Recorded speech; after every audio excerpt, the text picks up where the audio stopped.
5 input variables हैं, 5 की power में नंबर ऑफ कॉम्बिनेशन बनेंगे तो this will B 32। 4 input system है, अगर उसने इस इनपुट पे आउटपुट को हाई करना है विच इज़ 1 0 1 0, तो ए सिंपल फॉर्म में होगा, बी और डी कॉम्प्लीमेंटेड फॉर्म में होंगे, सी सिंपल फॉर्म में होगा, तो this would be A B complement C into D complement, तो ये थर्ड ऑप्शन बनती है। फिर 3 इनपुट सिस्टम था, इसमें आउटपुट डिफाइन करनी थी 1 0 0 के लिए, which would be A into B complement C complement selected. 4 input system है, A is 1, B and C both are 0, D is 1, this would be A B complement C complement into D, this is the answer. ये जो expression था इसको इसमें आप कह रहे हैं कि आपको टाइम लगा था सॉल्व करते हुए। देखें यस सर। अगर आप इसको ऑब्जर्व करें, सी को लेट से आप अंदर लेके जाते हैं तो यू वुड सी कि सी इस टर्म को ए बी सी कॉम्प्लीमेंट वाले टर्म को 0 कर देगा, राइट। इधर सी कॉम्प्लीमेंट पड़ा हुआ है, बाहर सी पड़ा हुआ है, ये टर्म 0 हो जाएगी। सिमिलरली बाहर ब्रैकेट के ए पड़ा हुआ है तो ए इंटू ए कॉम्प्लीमेंट वाला टर्म भी 0 हो जाएगा, तो जो बचना है इसमें सिर्फ ये बी बचना है। इस बी के साथ जो मल्टीप्लाई हो रहा है वो ए और सी मल्टीप्लाई हो रहा है, तो इसका आंसर जो होगा ए बी इंटू सी होगा, ठीक है। क्लियर हो गया बात।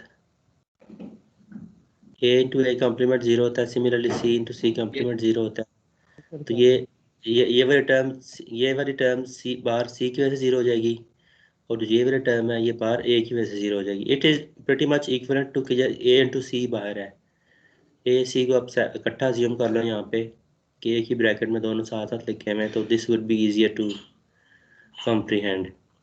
सिमिलरली जो उससे नेक्स्ट एक्सप्रेशन था, इसको अगर आप देखें अगेन, बाहर ए पड़ा हुआ है, अंदर ए कॉम्प्लीमेंट पड़ा हुआ है, तो ए वाली टर्म तो 0 हो जाएगी। अब आ जाता है C complement, C complement already expression के अंदर पड़ा हुआ है, तो ये C complement again C complement के साथ मल्टीप्लाई हो तो मैटर नहीं करता, तो ए भी ऑलरेडी इसमें भी है, बाहर भी पड़ा हुआ है, तो ए भी साथ मल्टीप्लाई हो जाएगा, तो इसका जो आंसर सिंपल बनेगा वो A B into C complement बन जाएगा, विच इज़ सिलेक्टेड हियर। और दिस एक्सप्रेशन ये बूलियन अलजेब्रा का एक रूल है जिसको हमने ट्रूथ टेबल के थ्रू वेरीफाई किया हुआ, this becomes A plus B. इसको आप ऐसे भी वेरीफाई कर सकते हो कि इसमें बी को 0 पुट कर दो, बी को 0 पुट कर देते हो तो यू गेट द वैल्यू ए।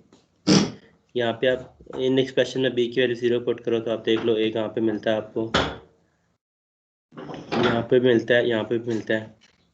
फिर आप बी की वैल्यू 1 पुट कर दो, बी की वैल्यू 1 पुट करोगे तो आंसर शुड बी 1, तो इसमें से आंसर ये वाला 1 मिलता है, ये वाला 1 नहीं मिलता, इसमें भी 1 मिलता है, तो यू कैन इस तरह से इंट्यूटिवली भी आप दे सकते हो कि ए प्लस बी इसका आंसर आता है। तो हर कॉम्बिनेशन के लिए 0 1 के लिए इसको वेरीफाई करना चाहिए, इसका ट्रूथ टेबल बना के हम डायरेक्टली कर सकते हैं।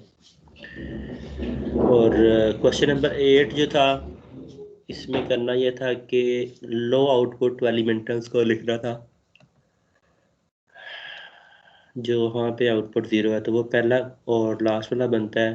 पहले वाले की करस्पॉन्डिंग में लिखूंगा तो this will be A complement B complement, last वाले जो लिखेंगे तो this will be A into B, तो ये फाइनली इन दोनों को आप सम करोगे तो ये आंसर आपको ये मिलेगा, this should be the answer.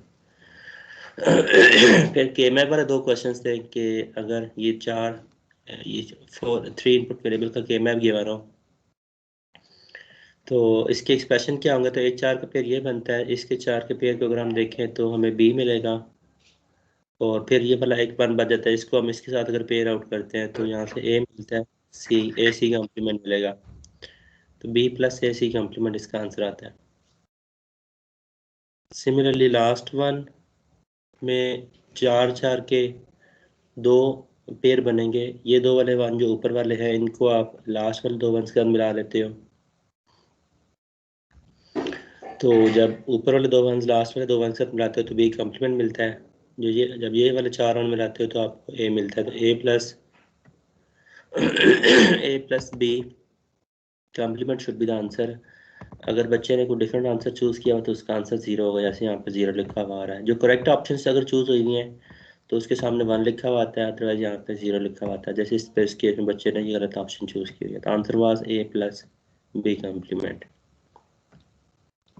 ठीक हो गया जी।